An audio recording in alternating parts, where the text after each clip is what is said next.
A man has just spent 20 years of his own lifespan to drag an emperor-rank beast into the world, and he did it for one reason. He wants one specific person dead. The thing he called up is roughly the size of a district. It puts a foot down and the protective barrier over an entire academy cracks from the impact of it simply arriving. Thousands of people are flat on the ground with their arms over their heads. Every faction on the continent has somebody in the audience, because this is the fight they have all been waiting 3 years for, and the man standing on the other side of it is the strongest beast tamer alive. They call him the Moon King. He has 2 crescent moons burning inside his eyes, which everyone agrees is the favor of the moon god written directly onto a human face. He has a legendary space-bending immortal butterfly at his back. He has 1 million followers who write down his casual remarks and file them as scripture. So he steps forward in front of the entire world and executes his plan. He takes out a priceless bottle of imperial beast fluid, worth approximately 1 small country, and pours the whole thing into the dirt. Then he summons moths. Not a moth. Every flickering butterfly in the northern region. The most worthless entry in the entire beast index. A bug whose combat rating rounds to 0, arriving in a quantity that blacks out the sky. The emperor looks up at that and audibly swears. Not because it is dangerous, because there is so much of it. And then the 8-winged lunar sovereign unfolds behind him and removes that emperor from existence in one motion. Absolute cinema. Perfect. The legend of the Moon King confirmed in front of every witness who matters. What every single person in that crowd doesn't know is that the man they are kneeling to has been running on nothing at all. 3 months before that, the same man was sitting at a desk reading his own status window and the number on it was 1 star. Not 8. 1. His contracted companion was a low-level flickering moon butterfly, which is the same bug he just called up 100 billion of, except at the time he owned exactly 1 of them, and it was decorative. The legendary moon morpho butterfly does not exist. It never existed. Every person who has ever been frightened of the Moon King has been frightened of a pretty insect and a very good haircut. He is not a chosen one. He is a guy who woke up inside this body with somebody else's memories leaking into his skull and discovered he had inherited 1 million fanatics, an 8-star warlord who has publicly declared war on him, a 3-year countdown to a fight he cannot survive, and 1 genuine asset, which was that nobody had ever checked. And it gets worse, because the man he replaced was not lying either. That idiot sincerely believed his bug was a divine beast in disguise. He said so out loud, constantly, to an 8-star tamer's face. His published collection of sayings includes the observation that the moon is really round, and the moonlight is really bright, and his followers wrote that one down too. So what our boy is actually doing for the next several years of his life is a sustained, terrified, improvised bit, performed at maximum volume in front of gods and emperors and an entire continent under one rule. If a single person says the words out loud, he dies. Along the way, he blackmails a top-level supreme over her reading history. He texts for help in the middle of a fight because he cannot shout loud enough. He wins an emperor's blessing by entering an eating competition. And he takes the throne of a beast nobody in 10,000 years could tame by promising to steal something back from a tyrant who could delete the planet. And every single time he pulls one of those off, the world becomes slightly more certain that the legends were understated. Which is where it stops being funny, because somewhere in there the bit stops being a bit. There is a reason he woke up in this body. There is a reason 1/3 of the northern region vanished 3 years ago, and nobody remembers the people who were standing in it. And there's a reason a god has personally declared war on a 1-star tamer. All of that comes later. Right now he is still at the desk, still scrolling his own fan pages, still 4 hours into the best day of his life. He hasn't opened the status window yet. To get how a man ends up pouring a country's worth of imperial fluid into the mud and calling moths. We gotta go back to that desk. Humans and beasts live side by side, and the beast you own decides everything about your life. The strong ones bend elements, the strongest ones end countries. And sitting at the very top of that pile is a young man named Su Liang, whose companion beast is a moon morpho butterfly, a creature that turns up in legends and nowhere else. It bends space and time. It cannot die. Although what people actually talk about are the eyes. 2 crescent moons inside them, glowing. It is a beautiful story, and the man currently wearing that face found out about 4 hours ago that all of it is fiction. Because the person in that chair is not the Moon King. He is a 21st century office worker from Earth who opened his eyes in this body, with another man's memories seeping into his head. The original Moon King, the invincible legend, the living miracle, died by falling out of bed in his sleep. Our guy takes this remarkably well at first. He sits at the desk, puts his hands on the keyboard, and reads his own fan pages like a man going through his own obituary. Legendary beast, otherworldly face, 1 million devoted followers. He points at the screen and concedes that as reincarnations go, this is an absolute jackpot. Then he opens the status window, and the jackpot evaporates. Beast tamer Su Liang, 1 star, not 8. 1. Contracted companion, low-level flickering moon butterfly. He sits with that line for a while. The space-bending immortal divine beast, the entire load-bearing wall of his reputation, does not exist. There is a pretty bug. The memories fill in the rest, and every one of them is worse than the last. At 14, the original awakened his companion and enrolled as the top freshman of the Moon Beast Taming Academy. At 15, somebody handed him the title of Moon King. At 16, he founded the Twin Moon Doctrine, and 1 million people started calling him the head of their faith. At 17, on the eve of his degree, the Cold Moon Lord declared war on him, with the decisive battle scheduled 3 years out. And then comes the detail that genuinely breaks him. The original was not lying to anybody, not the Academy, not his followers, not one person. He sincerely believed his shimmering insect was a divine beast in disguise that would reveal its true form the moment real danger arrived. He said so constantly. The coming will happen, you just have to believe. That line is in a published book of his favorite sayings. He said it to the Cold Moon Lord's face, an 8-star tamer, and he did not blink. Our guy puts a hand over his eyes and asks the empty room where a human being finds that much confidence, then admits that he might have believed it too, if he hadn't just read the stat sheet. He wants to see the thing anyway, so he calls it out, and the butterfly drifts over wrapped in soft light and bumps gently against his cheek. It is genuinely beautiful. As a weapon, it is worth approximately nothing. So the position is this. In 3 years, he fights an 8-star monster. Long before that, he has to survive an academy full of elites who all believe he could kill them by looking at them. He has 1 star, a decorative insect, and a reputation that functions as a loaded gun aimed at his own head. Unless there is a cheat in this body somewhere. Some golden finger the original never touched. And there is one, buried in the memories, and the previous owner ignored it deliberately. It is called the Book of the Moon. He pulls it out and it glows in his hands like it has been waiting years for somebody to open it. At first he takes it for an illustrated reference guide, pages of beasts and their entries, most of them dark and empty. Then he reads the mechanics. Touch a real beast and its entry lights up. Fill in enough entries, and the book pays out a draw. A random beast at a random level, contracted directly to him. So he flips to the page for the moon morpho butterfly. There is text. There is no illustration. And that is when it clicks, because the original didn't reject this book for being useless. He rejected it because it told him the truth, and the truth was that his butterfly was not what he had decided it was. Our guy looks at the glowing thing in his hands and starts laughing, because he is standing inside a moon beast taming academy. The building is crawling with moon-type beasts. Touching them is not going to be the hard part. He decides to bank 10 draws and spend all of them at once. Maybe one of them hands him an actual morpho butterfly. Then he throws the cloak on and heads out, because the war in 3 years is not the emergency. The emergency is getting strong fast, and until he does, not one person can be allowed to find out what he actually is. Over in the elite dormitory, a girl named Bayue is holding out a fistful of grass to a low-level moon rabbit and telling it what a good boy it is. Her roommate Sujing is not enjoying the display. She points out that Bayue does this constantly and asks what happens when these things start getting attached to her. Bayue tells her to relax since she isn't going to contract a low-level moon rabbit. She's just playing, which is when Sujing gets serious, because Bayue is an academy elite, and elites who waste their time on weak beasts stop attracting strong ones. Then she reaches for the example every single person in this school reaches for. The Moon King would never touch one of these, not the mid-levels, not the high levels. He wouldn't spare a high-level beast a glance walking past it. She puts a hand on her hip, raises one finger and delivers the clincher with absolute conviction. His morpho butterfly cannot stand the smell of low-level creatures. The moon rabbit immediately sprints across the courtyard and headbutts Su Liang in the leg. They turn around. Su Jing gets a look at the crescent moons and loses the ability to form words, hands going to her face, thinking that one glance from those eyes is enough to make anybody submit. And our boy looks down at the rabbit currently dismantling his entire mythology and concludes that the safest available move is to not look at anything at all. So he turns and walks off without a single word, because the Moon King is famous for avoiding beasts, and leaving is the fastest way out of a courtyard. He is thinking about the rabbit. They are thinking they have just witnessed divine restraint. His actual destination is the Moonlight Pavilion, and when he gets there and looks up at the glass and the moon behind it, he realizes he has walked into a farm. The place is full of low-level beasts drifting around as balls of light,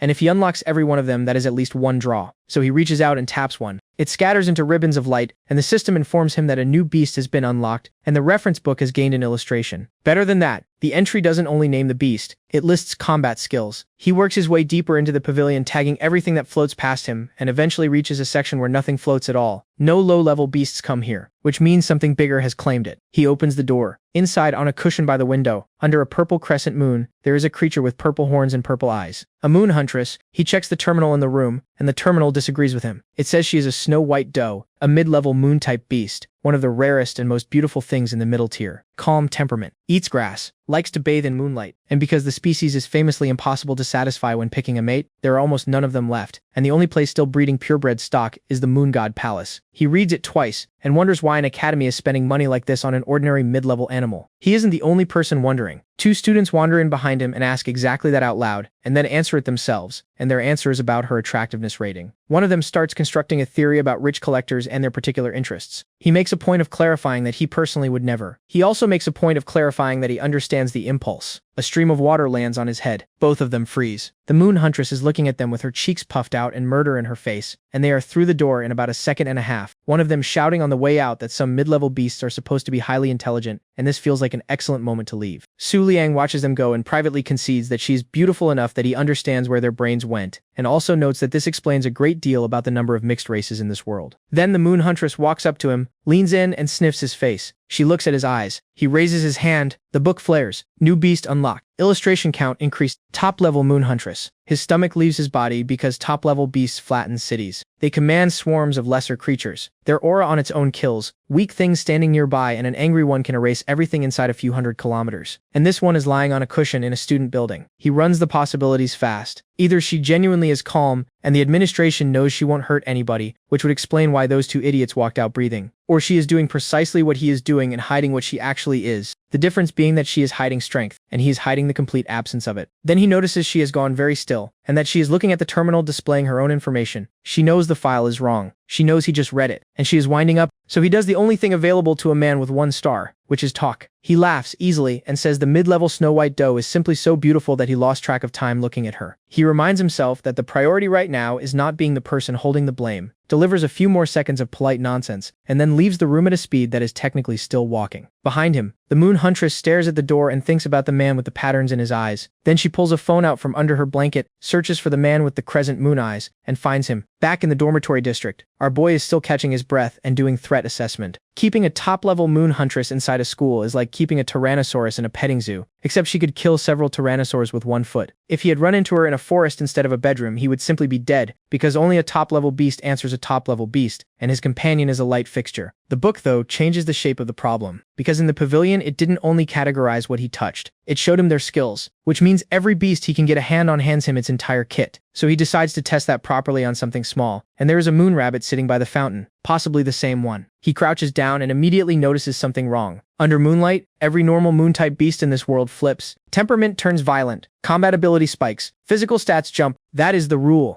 This rabbit is sitting there with the calm of a retired accountant. He backs up a step, genuinely unnerved, thinking that this is exactly how a hidden monster behaves, and that he may have stumbled onto something above top level. Then he pets it, and the book opens. Moon rabbit, waning moon essence, a genetic defect, an inborn weakness that leaves it unable to absorb moonlight and strengthen at night, so it can only fight at all on the night of a full moon. He sits back on his heels. It is not a hidden god. It is worse than a normal low-level beast. He covers his face and asks out loud whether he is simply cursed, which is the exact moment something hits the ground behind him. Bai Yue is standing at the corner of the building with her hands empty and her phone at her feet, and the phone is still open on a search for who the Moon King is. She ducks behind the wall, leans back around it, and watches the most feared beast tamer in the world kneel in the dirt and scratch a defective rabbit behind the ears. Her brain reboots. The Moon King likes small animals. She may have just discovered the Moon King's secret. She gets back to the dorm still glowing, and Su Jing, face mask on, asks what took her so long, and Bai Yue asks her, very carefully, whether there is any chance the Moon King actually likes small animals. Su Jing asks whether she suffered a head injury in class. Bai Yue laughs it off, says she's joking, and then goes to her room and stands there wondering what it means that the most arrogant man alive is like that, and whether she is the only person in the world who knows. Su Liang, meanwhile, has decided this is fine. Somebody caught him breaking character, sure, and after thinking it over he has concluded it plays as a contrast gap, and that girls who read stories about soft-hearted bad boys eat that up. It has been a long day, and all he wants is to sleep. So he opens his door, and stops. There is something standing in the dark room. It is shaped roughly like a person, and it is not one, because the build is wrong and the pressure coming off it is worse than anything in the pavilion. Worse than the Moon Huntress. His legs stop working. The humanoid beast drops to one knee, bows her head and welcomes the Moon King, the Moon Sovereign. He recognizes the shape of this from the memories. One of the 4 lunar phases, the beasts of the Twin Moon Doctrine. Which one? He has no idea. So the two of them stand there in silence. She is thinking that there is no doubt this is the strongest beast tamer alive, a living legend who radiates that much majesty without opening his mouth. He is thinking that he cannot remember her name. He coughs into his fist and asks what the matter is, and she reports that according to their followers in the central region, the remnants of the Black Moon sect have gotten much louder on the central continent lately, and worse, they appear to be in close contact with beast tamers of the Moon God Palace. He has never heard of the Black Moon sect in his life, so he throws a hand out and instructs her to stand exactly where she is and not say another word under any circumstances, because he is going to remember all of it right now. She freezes, confused, and obeys. He pulls out his phone. The Black Moon sect was a moon-type faction out of the northern region. Its followers believed in the Black Moon Death Palace, a myth about a divine power capable of turning the moon black for days at a time.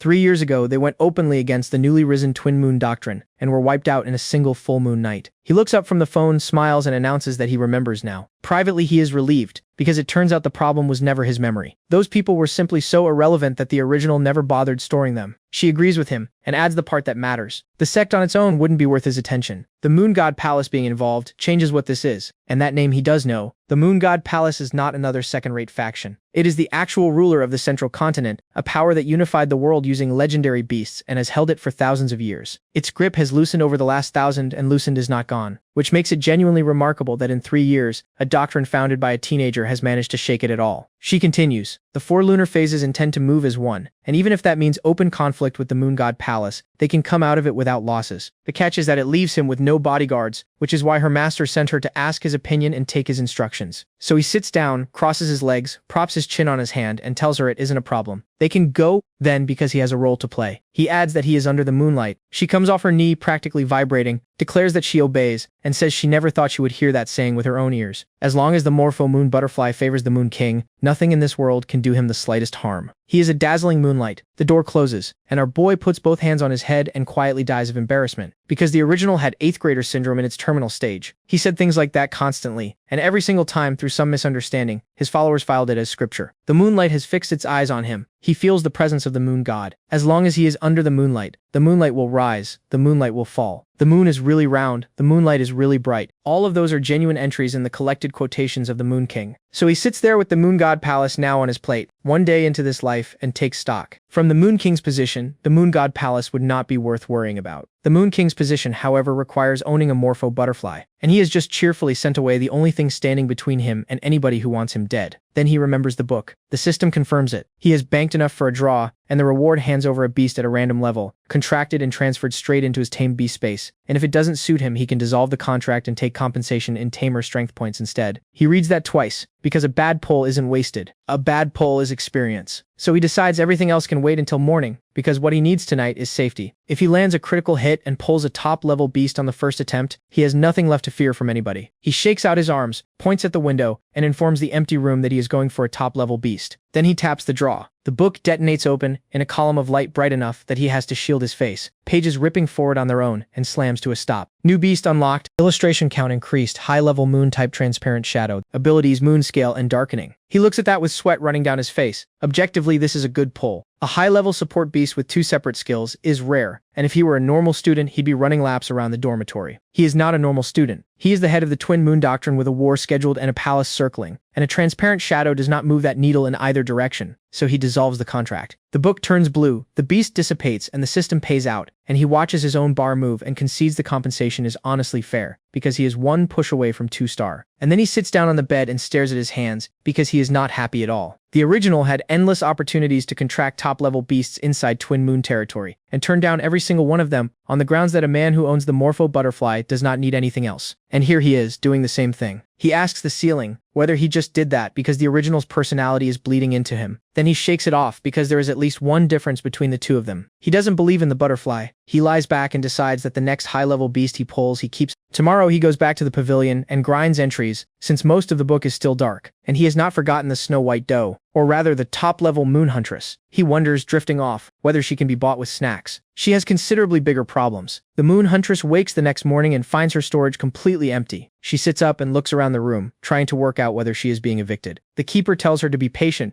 because compared to this place, a far more luxurious life is waiting for her at the Moon God Palace. She brushes the huntress's fur, wipes her own eye, and explains that the envoys will be arriving shortly to collect her, and that she must obey her new caretakers, and absolutely must not be difficult. The moon huntress sits there with that landing on her. She has been sold. Out in the grounds, the students have already spotted the buyers. 2 elves, and everyone knows that crest. Beast tamers of the Moon God Palace, the superpower of the central continent, standing on their campus, and the whispers immediately go to the Moon Rabbit, because nobody can imagine what else would be worth the trip. The red-haired tamer is not impressed by any of it. She says they were told the Moon King picked this place to sharpen his skills, and she spent the entire journey wondering what kind of promised land that would turn out to be, and all she can see is a collection of freaks. She cannot decide whether to laugh. The blue-haired one tells her not to start anything. They are here for the Snow White Doe and nothing else, and the one thing they genuinely cannot afford is trouble with the Moon King, or the Twin Moon Doctrine. The red-haired tamer says she knows, she wasn't planning to. They take the dough, they leave, done. Then Jinhee arrives, all smiles, introduces herself as the head of the Moonlight Pavilion, and welcomes the envoys from distant lands. The 2 of them put their hands over their chests and greet her with their creed. The moon will not fall, because the night is eternal. Jinhee keeps smiling and thinks, there it is, the same arrogance as always. She almost feels bad about the thing these two do not know yet. The age of the Moon God Palace. Ruling anything is already over. She says their business sounds urgent and offers to take them to see the dough. They tell her not to bother because they've seen the photos online. And then the blue-haired tamer says it plainly. Hand the dough over without any back and forth, and they'll pay 10 times the price. Jinhee's smile stops moving because the snow-white dough is on the edge of extinction. So the price of even an average specimen has climbed to where it sits next to high-level beasts. And the pavilion specimen is not average. Its condition is beyond anything on the market. These people came a very long way and opened at 10 times asking price, which tells her exactly one thing. They want it at any cost, which makes this an opportunity. So she adjusts her glasses and explains that this particular specimen carries the bloodline of the beasts owned by the Academy's own founders, which is why it has been raised in luxury, normally reserved for top-level beasts. Then she adds, sadly, that 10 times the price doesn't even cover what the pavilion has spent on it over the years. The red-haired tamer laughs out loud at that. She'd like to know which descendant of imperial blood they are discussing exactly, because from where she is standing, that is a mid-level animal being pampered like royalty, and she doubts anybody in this entire city has seen a real top-level beast in their life. Her partner tells her to shut up. Then the blue-haired tamer turns back to Jinhee and offers 20 times the price. Both of the others stare at her. The red-haired one asks what her sister thinks she is doing, because 20 times is not a negotiation. It is several budgets stacked on top of each other. But the blue-haired tamer has a reason she is not saying out loud. Her companion is a rare high-level beast called Moon Voice, and its ability is early warning. It senses danger before danger arrives. And right now Moon Voice is losing its mind. Something is coming. They are standing well outside the Moon God Palace's protection, and her only priority is taking the dough and leaving, even if she has to drop the price to do it. Then the pressure hits her, and it is the kind of pressure that kills things simply by existing near them. Somebody is walking toward the pavilion, and she knows exactly who it is. The crowd splits open. Su Liang comes through the gap with his cloak moving and his eyes glowing, and the blue-haired tamer's first coherent thought is a question with no good answer, which is what the Moon King is doing at a place like this. Her second thought is that her sister is not reacting, so she reaches out mentally and tells her to bow her head immediately and not meet his gaze. She says it again, louder, telling her to wake up and look at the ground. She is too late. The red-haired tamer has already looked him in the eye, and her legs go. Her sister catches her on the way down, and she hangs there with sweat running off her, asking, in a small voice, whether she just made eye contact with the Moon King. Both of them go to their knees. Neither can speak, and the blue-haired tamer, pinned under an aura she cannot push back against,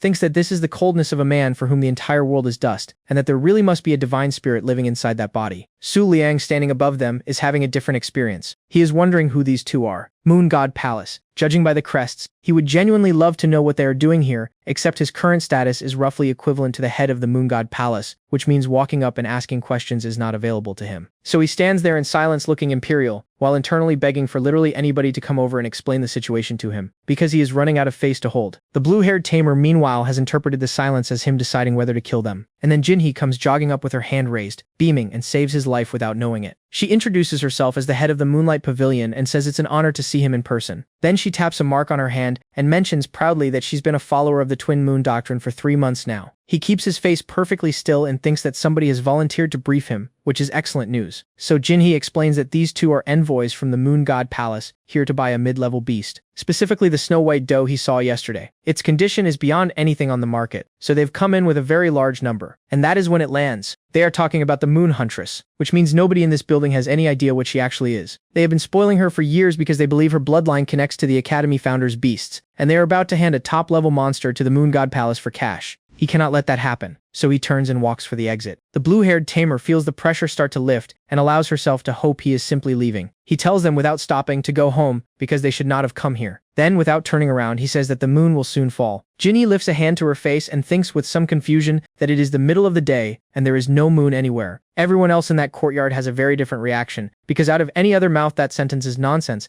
and out of this mouth it is the strongest man alive making a statement. The blue-haired tamer works through it and arrives somewhere terrible. The line was aimed at the Moon God Palace, which means the Moon God Palace is about to walk into a disaster. Her sister, still on her knees, tries to answer with the creed. She gets out that the moon will not fall because it is night, and her voice shakes so badly she cannot finish it. An academy student rounds on her and demands to know whether she seriously intends to contradict the Moon King. Su Liang looks down at her. She goes down completely. Her sister catches her again, calls her by her title, and then makes a decision. The sister is a problem for later, because this situation has moved permanently out of their weight class. She gets an arm under her and starts walking, already composing the message she is going to have to deliver to the 10 pillars. Behind them, Jinhee stands under a perfectly clear sky and thinks about that creed. The moon will not fall because the night is eternal. She wonders what those people think they are saying, since that dim little moon of theirs faded a long time ago. The real moonlight is sitting in Su Liang's eyes. Su Liang, once he is safely out of sight, sags against a wall and admits that was dangerous. He got extremely lucky that the junior envoy stuttered and never finished her sentence, because he has no idea how he would have handled the rest of it, and he cannot even tell whether he gave himself away. What he can tell is that after all that, the Moon God Palace is probably not coming back for the doe, which is good, because the doe is currently having the worst morning of her life. Back in her room, the Moon Huntress has an assistant by the shirt with her teeth and is dragging her bodily away from the bed, while yelling at her in Beast to stop touching her things. The assistants are baffled. One of them says she doesn't understand it either, because the Huntress is normally the most obedient creature in the building. The other one wells up, decides she is finally processing the separation, hugs her and promises that even after she moves to the Moon God Palace, her mother will visit all the time. The Moon Huntress, with a mouthful of shirt, says flatly that she can manage without that, after which the first assistant goes to tidy the bed, lifts the blanket, and finds the Huntress's private collection of belongings underneath it, including a pink phone. She picks it up and asks whether somebody dropped their communicator in here. The Moon Huntress stops breathing because that phone has a browser history, and she would genuinely rather turn evil than let anyone read it. So she lunges. She hits the assistant clean, the phone goes spinning out of her hands and the Huntress turns to track it, and watches it land neatly in somebody else's palm. Su Liang is holding her phone. She dives behind the bed. He turns it over, squints at the screen, and makes a small noise because the page currently open is chapter 106 of a book called The Beast Tyrant. In the scene on that screen, the Beast Emperor is smiling, a smile with nothing behind it, and telling a graceful young humanoid beast that she has managed to interest him while pressing her against a wall. Su Liang reads the whole thing, slowly. Then he starts smiling in a way that has never once meant good news for anybody. He walks into the room. She stays behind the bed with her face burning and does not make a sound. He closes his eyes, holds the phone, and says nothing at all for a long moment. Then he drops it and announces that the deal with the Moon God Palace is cancelled and everybody can go their separate ways. And he adds, standing in the light from the window, that the Twin Moon Doctrine will be sending a representative shortly to negotiate the purchase of the Moonlight Pavilion. The assistants ask loudly whether the Twin Moon Doctrine is buying the pavilion. He walks out and slams the door, which lets him grin where nobody can see it, because that was the entire reason he came here. Owning the pavilion gives him unlimited legitimate access to moon-type beasts, and nobody questions a collector expanding his collection. Getting out of that room fast also counts as a tactical retreat. Inside, the assistants are still catching up. One of them sits down on the bed and says the Moon King appeared from nowhere and unilaterally canceled a deal with the Moon God Palace. Another punches the air and says that's him in his element, no compromises, ever. A third asks whether war has just been publicly declared, because if so, the pavilion is now under Twin Moon protection, whether it likes it or not. The first one says she is more concerned about the communicator. She would like to know whether anybody else saw the Moon King's face while he was holding it, and what exactly he found on there. A white blur crosses the room. The Moon Huntress takes the phone in her teeth and is gone. The assistant reaches after her, shouts at her not to run in the corridors, and then asks nobody in particular what has gotten into her today, and whether she has hit a rebellious phase. Out in the pavilion corridor, the Moon Huntress is running past startled beasts doing arithmetic. She hates. He knows what she is. He has also seen her history. If he walks out of this building carrying both of those, her only remaining option is relocating to a different planet. So she cuts him off and tells him to stop. He turns around. She drops into a fighting stance and asks him straight out whether he saw everything. And he hears her voice properly for the first time and thinks, oh, she's a girl, which does explain the reading material. She tells him that if he breathes a word of her secret to anybody, he should be very sure she will not simply let that go. He looks at her calmly. She waits, wondering whether the threat actually landed. Then he raises a hand, smiles, and tells her not to be sad, because public humiliation is very often a wonderful motivator to become a better version of yourself. Her face does something complicated. And then he leans in and delivers word for word the line from chapter 106. This young lady has managed to interest him. She screams at him to shut up and never say anything ever again. Both hands over her face. When she recovers, she is shaking with rage, and she warns him not to assume that being the Moon King protects him, because if she ever learns he told a single person, or repeated those words, she will tear her way out of the Moonlight Pavilion, run to his house, and stomp it flat with him inside it. She specifies that his blood will go everywhere, and Su Liang, listening to a top-level beast describe his death in detail, is thinking about something else entirely. Because top-level beasts have a sixth sense. Within a certain radius, if somebody calls them by their true name, they feel it instantly. So he asks her whether, if he summons her while he is nearby, she can appear beside him instantly. She confirms it, loudly and proudly, before her brain catches up and she starts wondering what exactly they are now discussing. He tells her to consider it an agreement. Then he leans in. If he summons her and she doesn't come, everybody learns her secret. She goes red to the ears and agrees. He shuts his eyes, satisfied, says goodbye, tells her to remember it, and turns to leave. She calls after him one more time. He looks back and the Moon Huntress, horns glittering, tells him to be careful of the full moon. He agrees without asking why and walks out. She stands there replaying it. If he summons her and she doesn't show herself. If he says her name while he's close by. She replays it a third time, gets angry, and concludes that the phrasing sits uncomfortably close to a confession,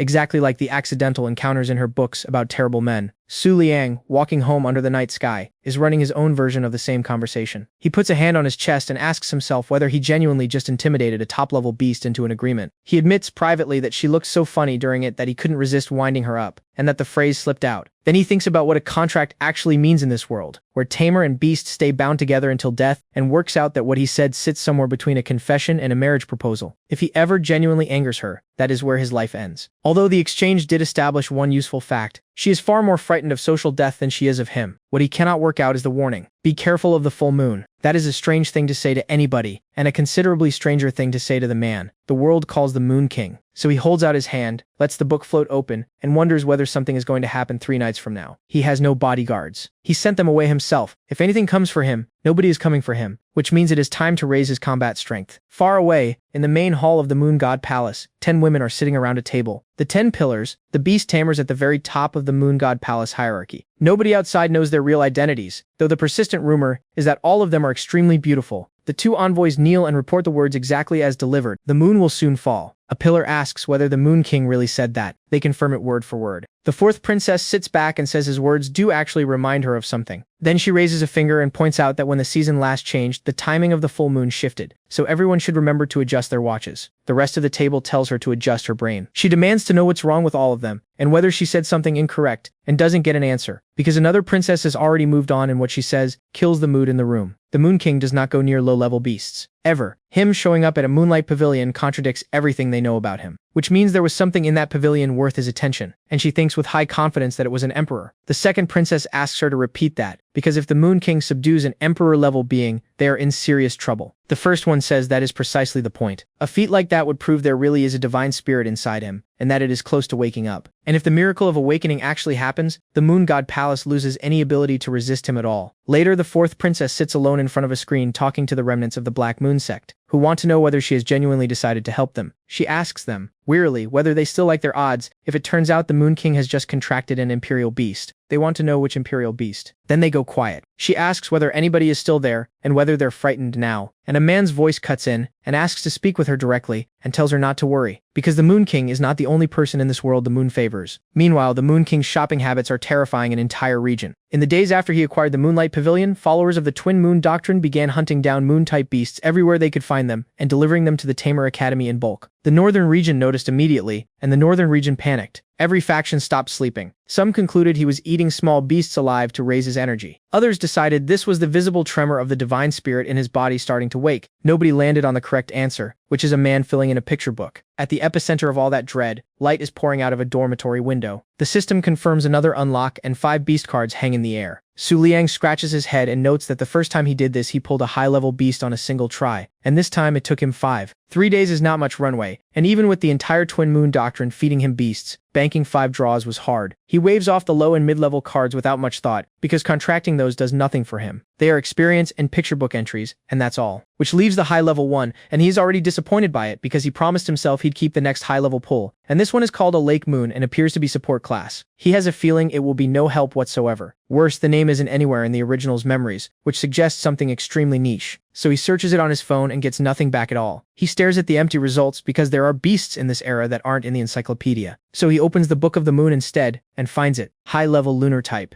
Lake Moon. An abnormal beast recorded exactly once 13,000 years ago, and entered into the lunar book. It has no reproductive function, so it is completely extinct, and there is no information about where it came from. Its skill is called diving, an innate ability that absorbs shock pulses and wave vibration at close range. Push it to its limit, and the Lake Moon's body ruptures, and it dies. After a set period, a Lake Moon contracted to a tamer comes back, which the book notes is one of the reasons relatively weak people were ever able to survive alongside beasts at all. Su Liang reads that twice, because 13,000 years ago is not a long time ago in the way he first heard it. He holds up 2 fingers and asks the empty room whether that means this thing predates the Moon God Palace entirely. No wonder the internet had nothing. This creature isn't from the current era. And then the actual value of it arrives. Because the reason he keeps refusing high-level beasts isn't that they're weak, it's that they're evidence. The world's strongest beast, Tamer, cannot be seen contracting a high-level beast, since the moment somebody identifies it, the whole reputation collapses. An unknown high-level beast is a completely different object. The Lake Moon has been extinct for 13,000 years. Nobody alive can look at it and say what tier it is. Its ability is exactly the thing that saves a man in a sudden crisis. It is difficult to detect, it has no offensive capability at all, and for his particular situation that turns out not to matter in the slightest. So he closes his eyes, spreads his arms, and contracts the lake moon. Inside his companion beast's space, the little flickering butterfly opens its eyes and flies out under a night sky it does not recognize, over an endless sea, trembling. Su Liang appears beside it, wrapped in white light, and finds himself standing on the surface of the water, looking down at the thing he just bought. He puts a hand on his chest because whatever this is, the feeling coming off, it is nothing like the other high-level beasts he has touched. He has a second companion beast. Now, he hopes it's enough. 3 nights later, the full moon comes. On a rooftop near the academy, a man named He Jing stares up at it and quietly curses whoever assigned him this district. Then he drops to one knee and takes a call through a system window. The voice on the other end says that according to secret intelligence out of the Moon God Temple, the Emperor has entered this world, which means the Moon King will not be sitting still tonight. He Jing repeats the word Emperor back at him. The voice confirms it, says the man in question is one of the strongest members of the sect,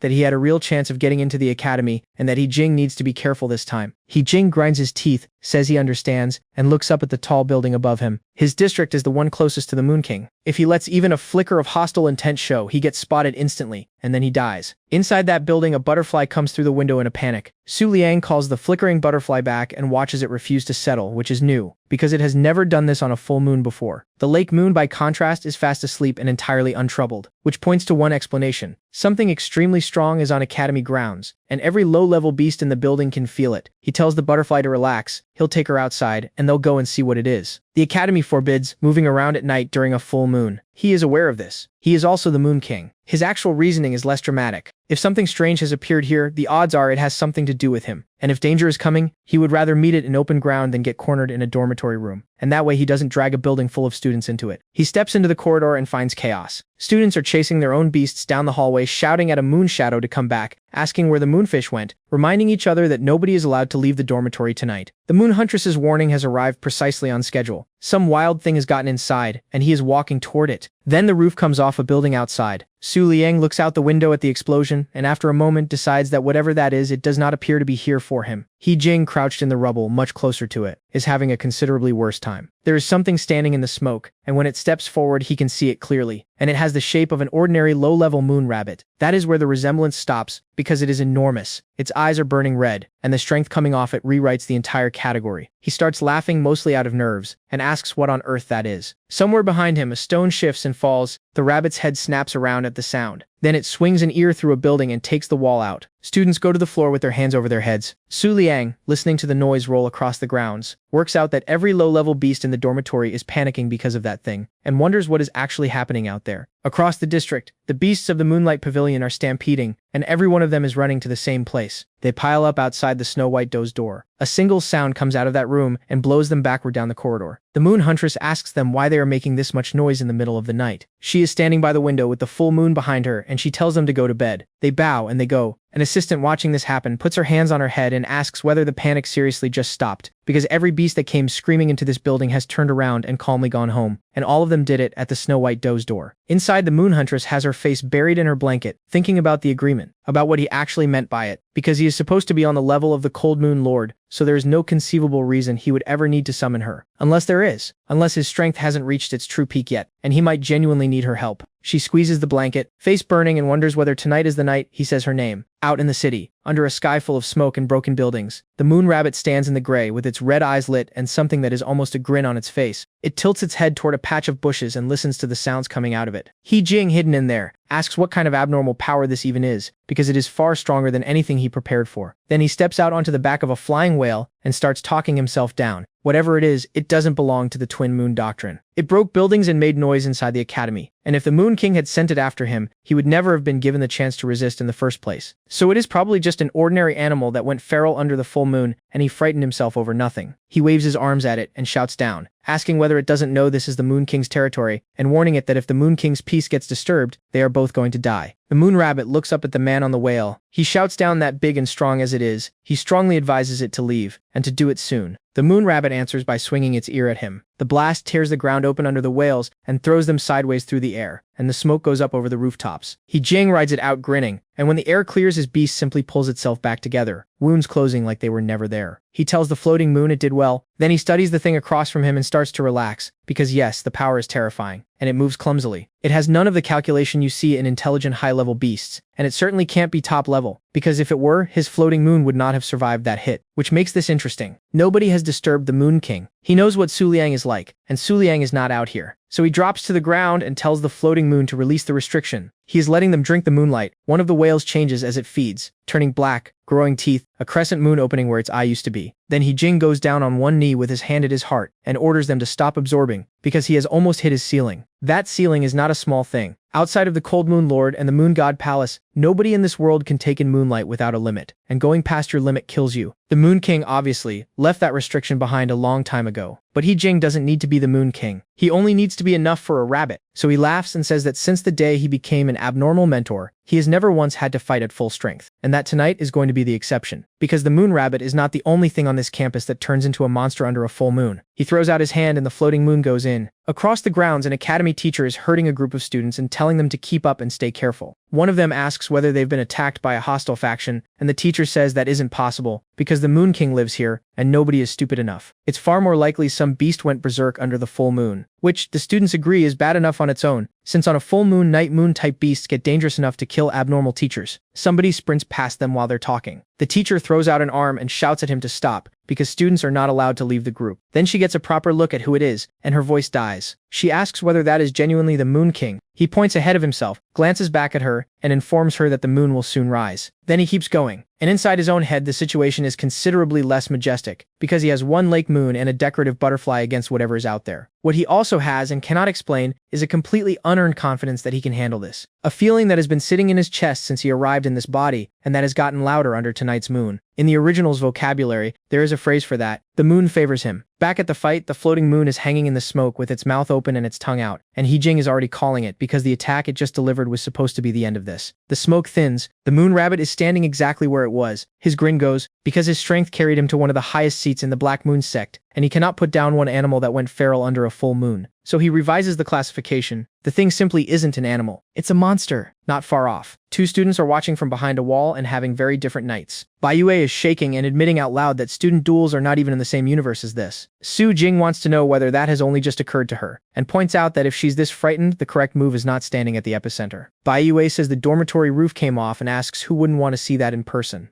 Su Jing puts a hand over her own face and informs her that she is clearly tired of being alive. Then Yue looks back at the rabbit and says something that snags. She feels like she has seen that beast somewhere before. Su Jing studies it, chin in hand, and says that judging by the shape it should be a high-level moon rabbit, except the build is wrong for the species. Out in the open ground, the rabbit catches the floating moon with its ears and drives it into the earth hard enough to break the crust. The whale screams. Jing watches his beast fail to regenerate faster than it's being damaged and gives the order, because the floating moon is pinned and can't pull free, so it uses moon absorption instead. The whale climbs into the air and unloads. Moon absorption pours raw energy into a target until the target loses control of itself and dies. The ground under the rabbit collapses. Jing throws out a hand, delighted, and says nobody has ever repelled this because moon absorption has no counter. Then the rabbit tips its head back, opens its mouth, and fires energy of its own. Jing's hands come up. He asks with real panic in his voice whether that was a martial skill and demands to know since when a low-level wild beast has a martial skill. Yue can't speak. Su Jing shoves her flat against the wall, tells her to shut up and not move, and calls out her silver fox, which plants itself over both of them and wraps them in its tails. The rabbit grows again, light gathers around it in a sphere, smoke pouring off the edges. Then the sphere swallows the entire city and detonates. When it clears, the floating moon is gone. The rabbit is standing alone in flattened ground looking at the rubble. Su Jing and Yue are on the floor coughing, and Su Jing works out why they are alive, and it isn't the fox. Yue got Zhao Bai out in time, and the moonshine beast is standing over them, facing the rabbit down. Yue puts a hand on Zhao Bai's face and begs him to stop antagonizing it. Su Jing grabs her and says they're finished, and the rabbit does not attack. Su Jing risks one eye and asks why it stopped. Then she turns her head and wonders whether she's imagining things, because the thing is not looking at Zhao Bai. It's watching Yue's face. A beam of light comes down near them, and the rabbit is holding a man upside down by one ear. Su Jing recognizes him and says with some disbelief that this is an abnormal mentor and he is somehow still breathing. Jing dangling tells the rabbit that this monster of his was never high level. Then he asks whether it seriously believes it's walking out of here, because the Moon King is coming. The rabbit throws him into the ground and raises a paw. Baiyue says he's about to be killed and asks whether she should send Xiao Bai in. Su Jing asks if she's joking because Baiyue already knows Xiao Bai can't hold that thing, and Xiao Bai is a high-level beast, so if he dies in battle, his loyalty drops when he's resurrected. Baiyue clenches a fist and asks whether they are genuinely going to stand here and watch, because even losing loyalty is better than watching a man die. Su Jing looks at the ground, sighs, and agrees to try. They do what they can, and nothing reckless. Baiyue crosses her arms in front of her shaking and says she'll go, and then a hand comes into view in front of her. She looks up at Su Liang and asks out loud and slightly starstruck whether that's really the Moon King. He puts an arm across both of them and tells them to fall back, because they are not in a position to interfere in this. Then he straightens his cloak, walks past them and says that the moonlight is flowing. Baiyue's light come off him and says it's dazzling, and asks whether a human being is supposed to be able to do that. Su Liang, walking into the crater, looks up at the enormous thing waiting for him and notes that there is no top-level beast on record with that size or that shape, which leaves exactly one explanation, and he worked it out about 10 minutes ago. Because for all the confidence sitting in his chest, he is completely clear on the arithmetic, and the arithmetic says he cannot beat this. It erased the high-level beast of a 4-star abnormal mentor in a single exchange, and neither his lake moon nor his butterfly could put a scratch on it.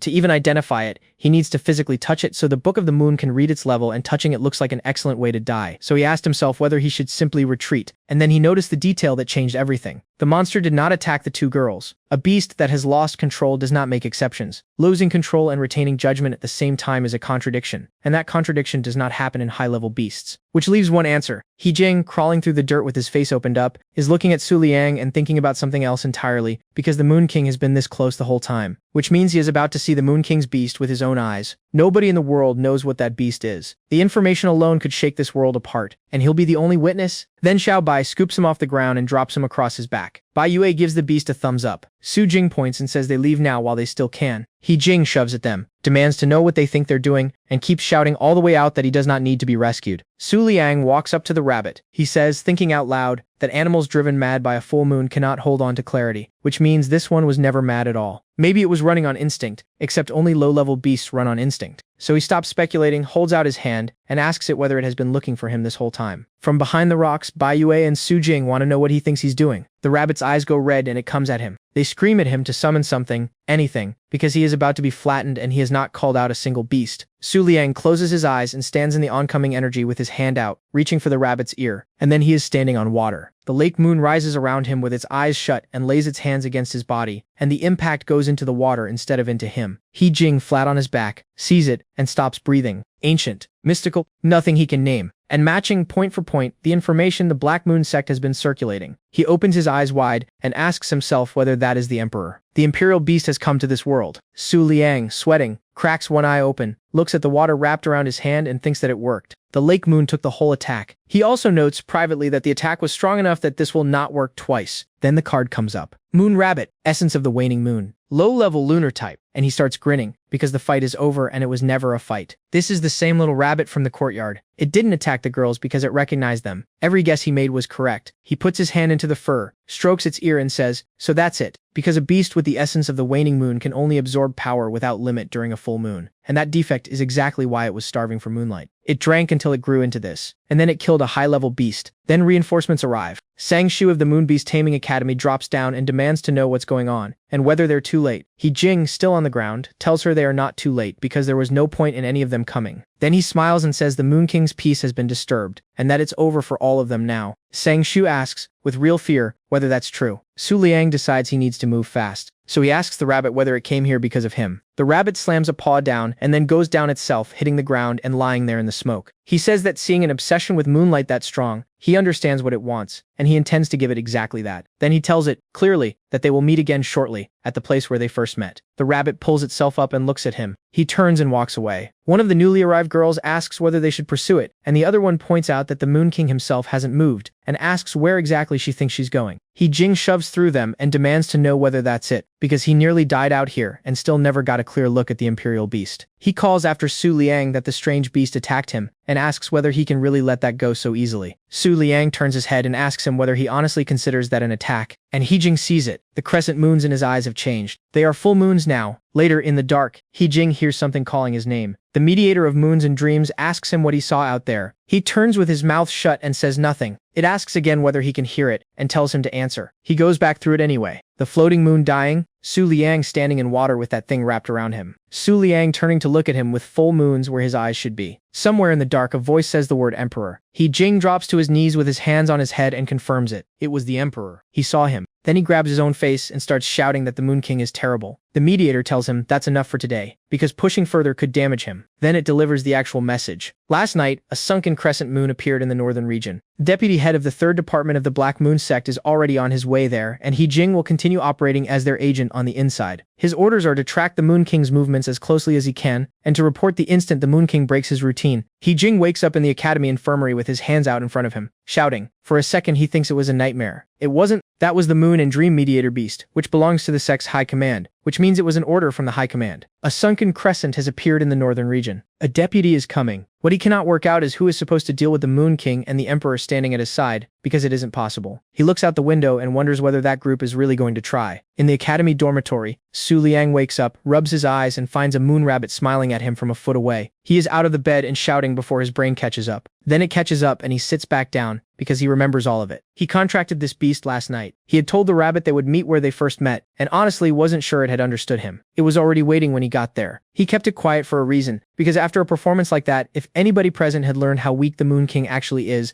the consequences would have been extremely bad for him. Contracting away from an audience was the only safe version. So he held out his hand and told the rabbit to make a contract with him. Back in the present, he pulls up his roster and studies it. A flickering butterfly, an extinct support beast nobody can identify. A low-level rabbit. He notes accurately that this panel does not look like the Moon King's. On the other hand, on a full moon night, that low-level rabbit kills high-level beasts, and he still doesn't know where its ceiling is, or whether it can go further than it went last night. The rabbit runs over and presses its face into his leg. He decides it doesn't matter. What he needs now is to get to the Moonlight Pavilion, and have the Moon Huntress confirm what he's actually dealing with. So he opens his door onto girls sprinting down the corridor, and asks what's happening now, because this noise doesn't sound connected to last night at all. The students are shouting that an untamed moon beast of the highest tier has been found in the northern region. Not far from the academy either. One of them tells the other not to say she's thinking of going out there to try contracting it. The other says it's worth a shot, and asks what if she actually tames it. Su Liang asks whether they mean a supreme beast, then pulls out his phone, because he would like to know, since when a supreme wanders from place to place, the search fills in the rest. At dawn, the supreme beast, Sunken Crescent, entered the northern region. The Moon-type factions have jointly thrown a blockade around it several hundred kilometers wide. The crowd on site has already reached several 100,000 people. The Sunken Crescent is the only untamed Moon Supreme in existence that has taken the form of a weapon. It has never once met a beast tamer, it considered worth approving of, so it simply sleeps. The Cold Moon Lord could not wake it. The 10 pillars of the Moon God Palace could not wake it. Last night, it woke up on its own and walked into the northern region, which is why there's not one faction on the continent that has failed to connect this to a specific man, and his name is Moon King Su Liang. He puts a hand inside his robe and confirms it to himself. Everyone has decided the Sunken Crescent came for him. 2 students are watching him from behind a wall, already asking each other whether the Moon King has really shown no interest in it. Of course he'd like it. He would love it. The problem is that taming a supreme in front of several 100,000 spectators requires actually being able to tame it, and if he can't, that crowd becomes the audience for his public execution. So he decides against pushing his luck twice in 1 week. Besides, there's a second supreme considerably closer to home, and in his opinion, a better-looking one. The Moon Huntress is lying on her bed, with her face propped on her hand when the door opens, and Su Liang raises a hand and says it's been a while. Privately, he asks himself why a man would abandon something close for something far away. She sits up and asks whether he'll regret it later, if that thing ends up in the wrong hands. He wags a finger in front of her face and says that none of them understand anything, because a frozen weapon cannot compete with the charm of an actual living beast. Then he sits on the edge of her bed, digs in his pocket, and holds out a small ball, telling her to take it as a token of his gratitude. She asks what he's grateful for. He brings a fist to his mouth and keeps the answer to himself. Her warning is the only reason he successfully tamed the moon rabbit, explaining that would require explaining several other things, and his image does not survive the conversation. She leans in and asks whether that isn't specialty feed made specifically for top-level beasts, and points out that it must be expensive. His inventory reads 5,010 of them, so he tells her with a completely straight face that if she likes them he'll bring more tomorrow. He has several thousand sitting in his beast space, all of it donated by the Twin Moon Doctrine. She turns the ball over, examines it with real interest, and then puts it in a box with the rest of her food. He asks what the problem is and whether she doesn't want to eat it. She snaps the box shut and informs him, with dignity, that snacks are for watching movies and reading books. He leans back on one hand and says he should go, because if he stays too long somebody will start working out what she is. Then he thinks of a workaround, pulls out his phone and asks whether she'll add him as a friend. She takes it and says she will. The phone chimes. The request on screen says that the Dream and Cloud Broker wants to add him. He stares at it, because the Dream and Cloud Broker is the founder of the Moon Beast Taming Academy, several hundred years dead, and an emperor-level beast. He is now holding a friend request from her, which raises the question of whether this animal is that thing's descendant, and a second question he did not intend to have, which is what the Moon Huntress is going to look like after she transforms. She asks him what's wrong. He cannot produce a single word. Then he raises a hand, says nothing happened, announces it's time for him to go, promises to see her tomorrow, and leaves while asking himself what exactly is crawling into his head. She raises a hand back and agrees. Then she shuts her eyes with her face burning and thinks about it, because the appearance of a supreme beast did not interest him even slightly, and he came here instead. She sits bolt upright and claps her hands because she has solved it. This is the cat and mouse technique. He is maneuvering to pull her over to the twin moon doctrine. She raises a fist and announces to the empty room that she sees right through him. Then she lies back down with her face still red and quietly checks whether he really did say he was coming tomorrow too. 3 days pass and the Moon King shows no interest whatsoever in the sunken crescent. The twin moon doctrine makes no move either. The northern region, watching the most predictable man alive do nothing at all, gets steadily more confused. At the site, students are queuing between the rocks while Sang-Soo hammers the table and tells them to stop shoving. They were allowed here to broaden their horizons, nothing more, and she asks whether anybody in this line genuinely believes they're going to contract a supreme. She pushes over a sheet and explains the terms. Register and they can guarantee basic safety. Don't register, and they're on their own. Then she props up her face and asks nobody in particular why she got assigned to babysitting juniors. Then she looks up and stops, and asks whether that is really the abnormal mentor He Jing, and what he's doing here, since he has a broken arm and is supposed to be on bed rest. He smiles and says he's fine, and that he has already been to the healers about resurrecting his beast. Then he asks her to let him help. She asks whether he's serious. He insists. She shrugs and hands him the job and thinks, while she does it, that he's just another dreamer. One of the girls asks whether the abnormal mentor is really alright. He smiles and says he's fine. What he is actually doing is waiting, because somebody high up in the sect is already on site. He has never met her, and he is certain she will find a way to identify herself. So he sits at the table and calls the next person up to write their full name, student number, and rank on the form. A hand reaches for the pen, and there is a purple snake marked on it. He Jing keeps his face very still, and calls for the next person. Then he looks down and lets himself think it. That's her. Elsewhere on the mountain, the various schools have gathered to look at the enormous green sphere sitting between the peaks, and to admire the thing inside it. The Mountain River School of the Otherworldly Teaching says out loud that the beast they have been calling the Star Crusher has actually turned up here, and that the aura coming off it is strange enough that one look confirms every legend about it was earned. The man from the northern branch of the Moon Beast Taming Academy asks whether she understands now. The barrier rejects any beast that isn't moon type, and any tamer who tries to force his way through it is committing suicide. A girl from the fallen moon teaching calls that an empty dream. Another from the spiritual moon school scoffs that non-lunar tamers are lying to themselves if they think they can take the sunken crescent. The otherworldly teaching spreads her hands and says she understands completely, and she'll order her own students to withdraw. She herself is staying, because she wants to see how many arrogant fools die today. The spiritual moon girl says she is a genuinely unpleasant woman who is too scared to risk her own life and finds it funny when other people risk theirs. The fallen moon girl adds that if the otherworldly teaching weren't so influential, nobody would tolerate her talking like this. The academy man puts a hand on each of their shoulders and tells them to drop it because it's time to pick who goes through the barrier. Then he explains the rules, and the rules matter. Every beast a tamer brings has to be lunar type, or the barrier throws them out. And if a top-level beast enters, the sunken crescent registers it immediately, and answers with equal force, which means only beasts below top level can go in at all. The fallen moon girl puts a hand to her chin and asks whether that's why the Moon King never showed up. The academy man says it's entirely possible. Then Sang-Soo arrives and takes over, tells the disciples they're about to enter the sunken crescent's domain, and says she is going to explain the situation before anybody moves. First, while the sunken crescent is asleep, she is completely invulnerable. Second, the moment she wakes, she attacks indiscriminately and everything caught in the affected area disintegrates instantly. Meanwhile, several regions away, Su Liang is lying in bed with his phone reading that a creature with full intelligence is somehow impossible to negotiate with. A message comes in from the Moon Huntress. The Cold Moon Lord failed. The Moon God Palace failed. Everyone who has ever tried has failed. He is sprawled out under a pile of his own beasts, thinking that if the thing isn't asleep then it's doing something,